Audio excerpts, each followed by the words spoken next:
Hello guys! For today's video, tayo po ay pupunta sa palengke at tayo ay bibili ng isang sakong asin. At the same time, tayo ay magbibideo sa mga pwesto ng aking kapatid. Ayan. Marami po kasi siyang pwesto sa palengke kaya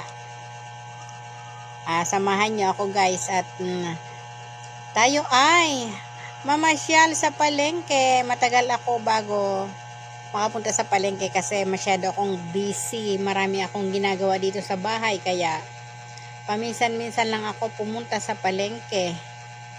Kaya pag ako'y pupunta sa palengke, sasamantahin ko na ang oras para makapamasyal-masyal at makapag-video para may pang-premiere. Ayan. Samahan niyo ako guys. Let's go!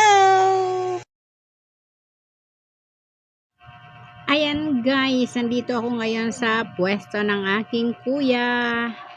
Ayan, may mga tinda silang sibuyas, bawang, luya, at saging. At marami din silang tindang pakwan. Ayan. Ayan ang aking kuya.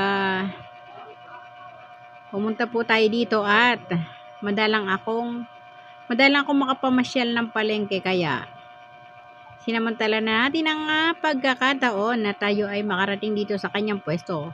Ngayon ko lang ito narating, itong bagong pwesto niya. Kasi yung dating pwesto ginagawa pa. Dito muna sila pansamantala. Dahil madalang nga akong pumunta sa palengke, ayan. Nilibot ko ngayon ang kanyang pwesto.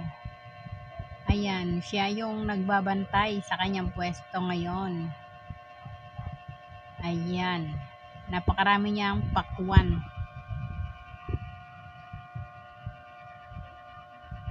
At sari-saring prutas. Ayan o. Tingnan ninyo guys, ang dami. Nakakatakam. Ayan, may melon din siyang tinda. Ayan. Nilibot ko ang kanyang pwesto para mabidyuhan. Marami pa rin siyang mga mangga na nasa kaing pa. Yung mga bagong kulob sa likuran. Ayan ang yellow na pakwan na yun yung isa.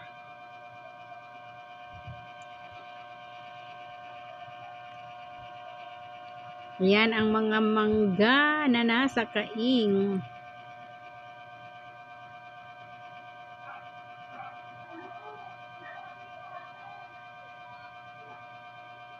Ayun, sa likod marami pa.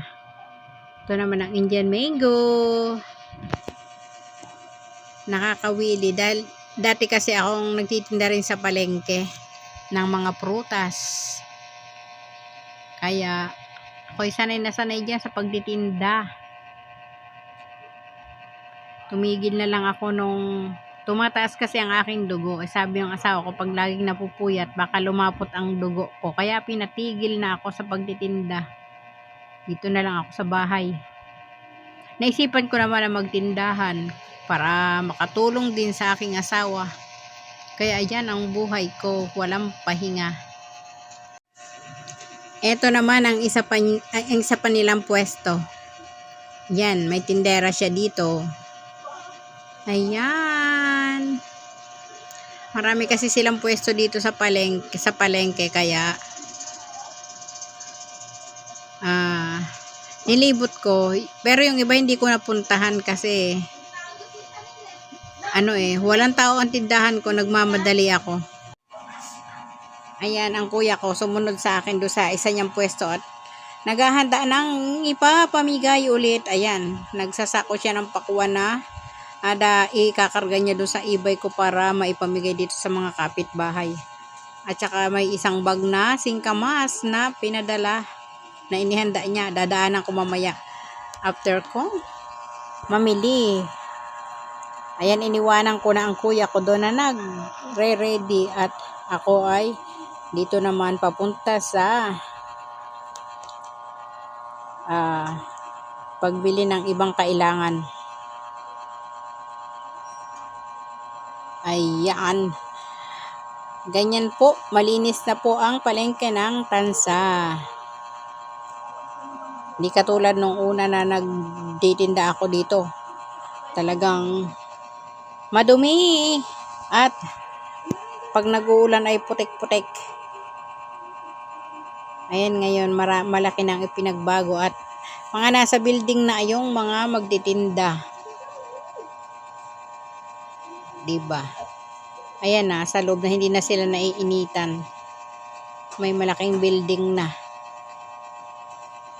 Katulad nung ako'y nagtitinda dito na talaga namang tiis. Ayan o, maganda na ngayon. Ginawa na ng building at pinagsama-sama na yung mga nagtitinda ng mga prutas at gulay. Doon sa pinakandulo hindi pa tapos yung lilipatan ng kuya ko. Yung dating pwesto, ginawa na ring building.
Ayan, papunta ako guys doon sa isa pang pwesto ng kuya ko.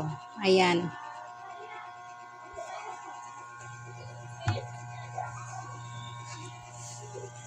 Ayan ang outpost. Ayan na ang pwesto niya. Inalis ko ang sound kasi may nadaanan akong kumakanta na namamalimos. Kaya inalis ko ang sound. Nag-mute ako para baka ako'y ma-CPR. Ayan ang kanyang isang pwesto. Ang nag-aasikaso dyan ay ang magjowa. Yan ang kanilang tindera dyan.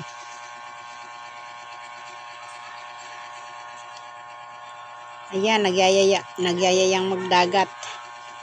Magdagat daw kami. Sabi ko hindi bagay ang magdagat ngayon, sobrang init, nakakapaknit ng balat. Ayan. At dito na ako sa suki ko sa harina at mantika. Ayan guys, nakagaling na tayo sa palengke, nakabili na tayo ng ating mga kailangan, mga kulang na paninda.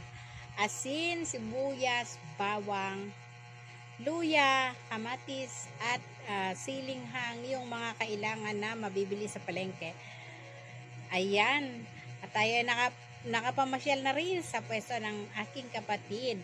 At nakapag-video-video. Syempre, mahalaga yon para may maidagdag tayo sa ating premiere. Ayan, maraming salamat sa laging pagsubaybay ninyo sa aking mga video, sa aking team Happy and Solid Team. Thank you so much sa lagi ninyong pagsuporta sa akin. Pasensyahan nyo na ako at dito lagi ako i-intro at outro sa tindahan kasi ito ang aking place. Kailangan kasi sa tindahan laging may tao, kaya ayan, kahit ako'y nagla-live, nandito pa rin ako. Kahit ako'y nagkakakanta, nandito pa rin ako sa tindahan. Kaya sa dami ba naman ng trabaho ko, kailangan din nating mag-live, kailangan din nating mag-video. O ayan, pagpasensyahan na ninyo ako. Ayan, ano ba yan? At ang aking dila ay napipilipit.